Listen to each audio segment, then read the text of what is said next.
그렇죠. 누구 37만 원 가다가 왜 우리가 지금 얼마예요? 주가가 빠졌을 때 자사주를 엄청 사요. 그래서 다 태우고 임직원들도 계속 사고. 네. 근데 우리나라는 이상하게 주가가 오를 때만 그런 일도 좀 하고. 그러니까 반대로 하더라고요. 그렇죠. 이유가 뭐냐? 회사가 돈을 벌고 벌수록 주식을 줄여가면서 희소성을 키우고 주주 가치를 계속 환원해 왔기 때문에 그 주가가 유지되거나 올라가는 거다. 이젠 끊고 기업의 본질적인 가치가 올라서 나의 부가 올라간다라고 생각해야지.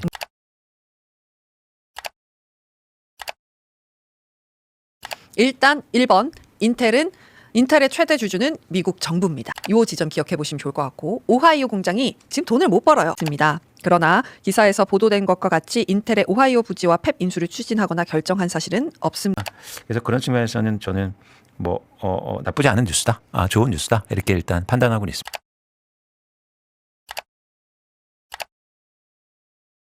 근데 사실 M7 종목 중에서 누가 실적이 안 좋겠습니까? 그렇다면 알파벳의 실적에서 뭘 봐야 돼? 이 지점이 궁금하실 것 같습니다. 캐펙스, 그러니까 투자보다 구글 클라우드가 진짜 서프라이즈가 나와야 한다라고 설명하고 있습니다. 투자의 규모 자체보다도 구글 클라우드 매출 성장, AI 투자 성과가 얼마나 실적으로 이어지는지에 더 주목해야 한다라고 이야기하고 있습니다. 쉽게 이야기해서 너희 투자 그렇게 때려박았는데 돈 벌어? 요거를 지금 시장에서는 제일 키포인트로 보고 있다. 이렇게 정리할 수 있습니다.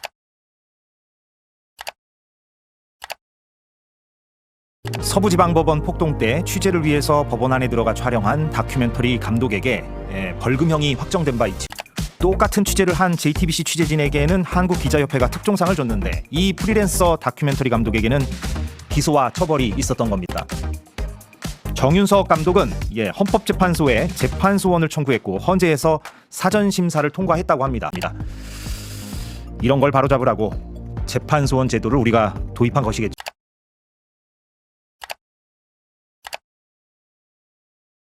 근데 정치가 논리로만 설명되는 건 아니고 인식이나 정서의 문제가 있잖아요.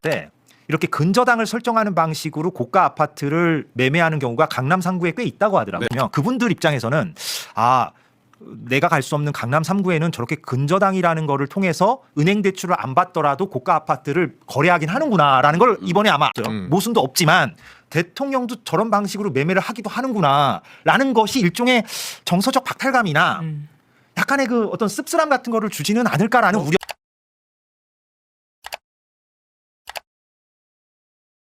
네. 그리고 이게 청소년들에게 트럼프에 대한 숭상이 일종의 하위 문화가 되고 트럼프가 일종의 남성성을 과시하는 어떤 그런 상징성으로 지금 등장하고 있거든요.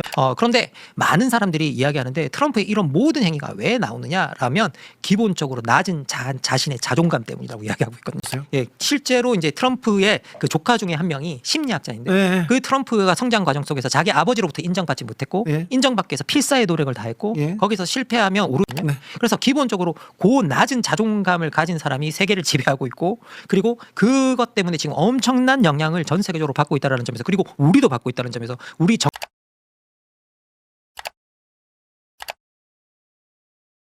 키미 K3. 네. 그 성능에 미국이 놀란 거예요. 하는 겁니다.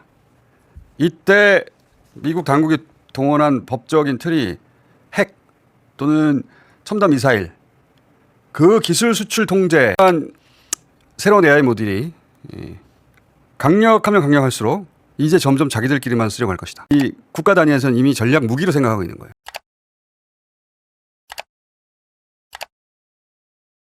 자, 인공지능 혁명이 너무나 영향이 크기 때문에 K자형 양극화의 그늘을 너무 빠르게 키우는 측면이 있습니다. 문제는 각 세대와 지역 계층을 불문하고 소득, 자산, 주거, 또 일자리 불균형이 지속되고 있습니다. 양극화가 심화하면 할수록 경제 활력이 떨어집니다. 양극화의 완화 없이는 지속 성장이 불가능하고 또 한편으로 성장을 해야 양극화 완화도 가능합니다. 사회 통합과 안정성도 흔들리게 됩니다.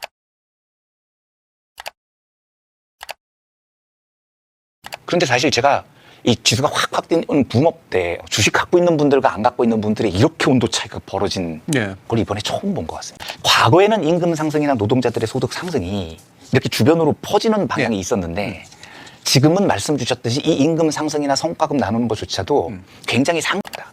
그러니까 이게 한계 소비 성향이라고 해서 많은 사람들이 돈이 늘어나면 소비로 잘 안 나와요. 그런데 돈이 가난한 쪽에서 이 소득이 그럼 잘 돼도 아무도 그 온기를 누릴 수 없는 현상이 지속될 것 같고 그러다가 이 반도체 사이클 뚝 떨어져 버리면 실물 경기가 역으로 너무 나빠질 것 같다는 우려도 들고요.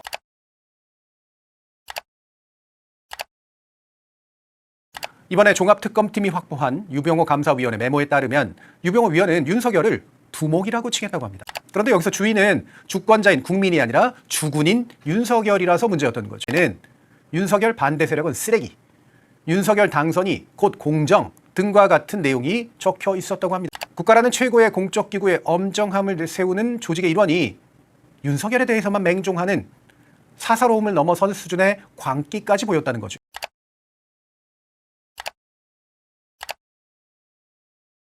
하지만 윤석열 정부가 들어서면서 여기에 감사원이 더해집니다. 감사원이 먼저 나서서 여기저기 들쑤시고 다니며 여론을 조성하고 그렇게 1차로 강제 조사한 결과를 검찰에게 넘기면 다시 검찰이 수사권과 기소권을 쥐고 적대자를 압박해서 길고 지리한 재판을 통해 아예 활동은 물론 재기 자체가 불가능하게 만드는 방식입니다. 항목상으로는 독립기구이지만 결국 대통령 아래에서 언제든 도구화될 수 있는 이 조직을 국회로 옮기는 게 필요하다는 주장 이미 다수 제출돼 있습니다. 그래서 입법으로 해결할 수 있는 방법을 통해 영장 없는 디지털 포렌식 같은 것을 제한하거나 허위 혹은 과장 감사가 있을 경우 그에 대한 처벌을 강화하고 그 과정에서 이들의 카르텔 바깥의 민주적 통제와 시민적 통제를 강화하는 장기적인 시야 안에서 이루어져야 할 아주 지난한 작업입니다. 또 감사원은 아예 해체 후 재구성 수준으로까지 인수분해해야 윤석열 정부의 유병호 사단 같은 비극이 벌어지지 않을 거라고 저는 생각합니다.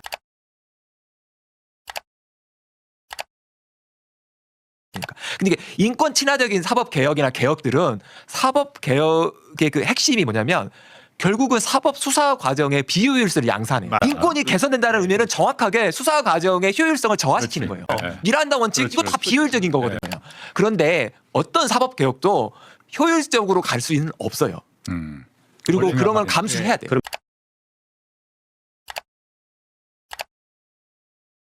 의원총회에서 의원들이 보안수사권 완전 폐지를 계속 요구하는 의원들이 일부 존치를 주장하는 의원들 설득할 수 있을 만큼의 열정적인 설득과 토론 과정이 있었느냐. 만약 그것이 미진하게 만약에 그냥 드라이브가 걸리게 된다면 물론 시간도 중요하고 현실론도 좀 분명히 있습니다만 당론이 항상 의원 개인의 양심과 충돌하는 경우들이 항상 있잖아요. 근데 그 당론 결정 과정이 얼만큼 숙고가 되고 납득 가능했냐에 따라서 결국 의원들도 마음이 정해지는 거거든요. 그건 당론 결정 과정 자체가 문제였기 때문인 겁니다.